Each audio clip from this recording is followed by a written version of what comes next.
Welcome back to Stoic Wisdom TV. Betrayal cuts deep. When someone disrespects you, hurts you, or stabs you in the back, your first instinct might be to strike back, to make them feel the same pain they inflicted on you. You might fantasize about getting even, about balancing the scales with a fiery confrontation or a calculated act of vengeance. But what if I told you that the most powerful form of revenge isn't found in anger, isn't found in retaliation, but in something far greater, something that leaves your enemies powerless, while lifting you to heights they can't touch? The ancient Stoics, those masters of self-control and wisdom, had an answer. Their approach to revenge isn't about sinking to the level of those who wronged you. It's about rising above them, mastering yourself, and rendering their actions irrelevant in the grand story of your life. As a Stoic, I've come to see revenge not as an act of payback, but as an act of self-elevation. True power doesn't come from lashing out at those who hurt you. It comes from mastering your own mind, your own emotions, and your own path forward. Instead of wasting your energy on those who don't deserve it, imagine channeling that pain into something unstoppable: your own growth, your own success, your own peace.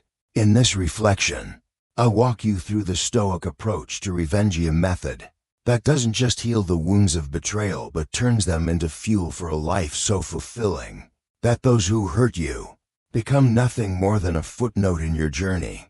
When someone betrays you, they expect a reaction. They want to see you hurt, to see you angry, to see you crumble under the weight of their actions. Your pain becomes their fuel, their twisted sense of victory. But what happens when you refuse to give them that satisfaction? What happens when you meet their betrayal with indifference? That, my friend, is the ultimate power. The Stoics understood this deeply. Marcus Aurelius, the Roman emperor and Stoic philosopher, once wrote, "The best revenge is to be unlike him who performed the injury." In other words, don't let their darkness taint your light. Detach yourself. Move forward. Let them stew in their own bitterness while you rise above it all. Indifference isn't weakness, it's strength. It's the quiet, unshakable resolve to not let someone else's actions dictate your inner state. When you stop giving them power over your emotions, they lose. They become irrelevant. Picture this: the person who hurt you is waiting for your outburst, your tears, your rage. Instead, you greet their betrayal with a calm, steady gaze. You walk away, not because you're afraid, but because you know they're not worth your energy. That kind of detachment is a blow they can't recover from.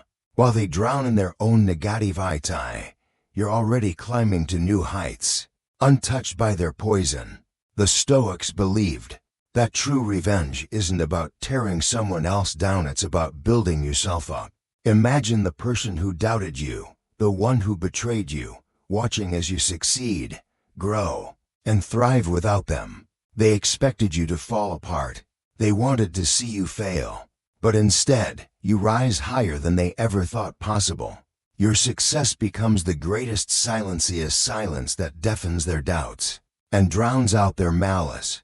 The Stoics taught that living well is the best form of revenge. And I've found this to be true in my own life. Think about it. Every step you take toward your goals, every milestone you achieve, every moment of joy you create for yourself, it's a testament to your resilience. It's proof that their betrayal didn't break you. It didn't even slow you down. Instead, it became a lesson, a stepping stone on your path to greatness. Show them that they were never an obstacle, just a fleeting moment in your journey. Let them watch as you build a life so full, so vibrant, that their existence fades into the background. That's the Stoic way, not to curse your enemies, but to outshine them with the brilliance of your own life. Epictetus, another Stoic philosopher, said something that has stayed with me through every trial I've faced. It's not what happens to you, but how you react to it that matters. You can't control what other people do. You can't stop someone from betraying you, from disrespecting you, from trying to tear you down. But you can control how you respond. Every time you dwell on the past, Every time you replay that moment of hurt in your mind, you're giving them space in your head. You're letting them win. The Stoic path is about taking that power back. Redirect your focus. Instead of obsessing over what they did, pour your energy into improving yourself. Work on your craft. Strengthen your body. Deepen your relationships with those who truly matter. When you shift your attention to what you can control, your actions, your thoughts, your growth, you reclaim your power. The person who hurt you becomes a distant memory, a shadow that can't touch the light you're building within yourself. This isn't about ignoring your pain. It's about refusing to let that pain define you. It's about choosing growth over grudges, progress over pettiness. Anger is a chain. It binds you to the past, keeping you tethered to the person who hurt you.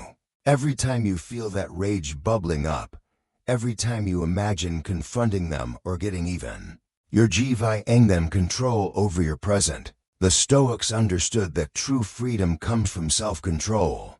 They trained themselves to feel nothing out of coldness, but out of strength toward those who wronged them. Imagine yourself unshaken, calm, unaffected. Your silence becomes louder than any words. The less you care, the stronger you become. This doesn't mean suppressing your emotions. It means mastering them. Acknowledge the hurt, feel it, but don't let it steer your ship. The Stoics practiced a kind of mental discipline that allowed them to step back from their emotions and see them for what they are: temporary, fleeting, and ultimately within their control. When you can stand in the face of betrayal and remain steady, you've already won. Your inner peace becomes a fortress that no one can breach. Let them rage. Let them scamena if it can touch you when you've mastered your own mind. The ultimate revenge isn't about destroying your enemies. It's about building a life so fulfilling, so rich, that they become irrelevant. The Stoics believed that the best way to overcome adversity is to live well in spite of it. Picture this: the person who betrayed you expected you to crumble. They thought their actions would define your future. But instead, you thrive.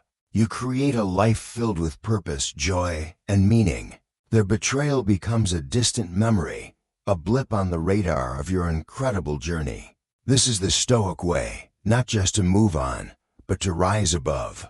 You don't need to curse them or confront them. You don't need to prove anything to them. Your life, your happiness, your success, your peace becomes the ultimate testament to your strength. They thought they could break you, but instead, you became unbreakable. That's the kind of revenge that leaves a lasting mark, not on them, but on the world around you. At the end of the day, the best revenge isn't about them, it's about you. The more at peace you are, the less their actions matter. When you truly stop caring, when you let go of the need for vengeance or validation, that's when you've won. The Stoics taught that inner tranquility is the ultimate victory. No one can take that from you, no matter what they do. Your peace becomes their defeat, not because you've harmed them, but because you've rendered them powerless over you. I've lived this truth in my own life. I've faced betrayal, disrespect, and hurt, just like you have. There was a time when I wanted to lash out, to make the other person feel the pain they caused me. But then I turned to the Stoics, and I realized that the greatest power lies in letting go. I focused on my own growth, my own peace, my own path. And in doing so, I found a freedom that no act of vengeance could ever give me. The people who hurt me, they faded into the background, irrelevant in the face of the life I've built. Now, I'd love to hear your story. Have you ever been in a situation where you craved revenge? What did you do instead? How did you rise above? Share your thoughts with me, I'm all ears. And if this reflection resonated with you, don't forget to spread the word. Let's keep this conversation going. Stay strong, stay stoic, and keep rising above. If this message resonates with you, please like, share, and subscribe for more content that will help you create the life you truly deserve. Thank you for watching. See you in the next video.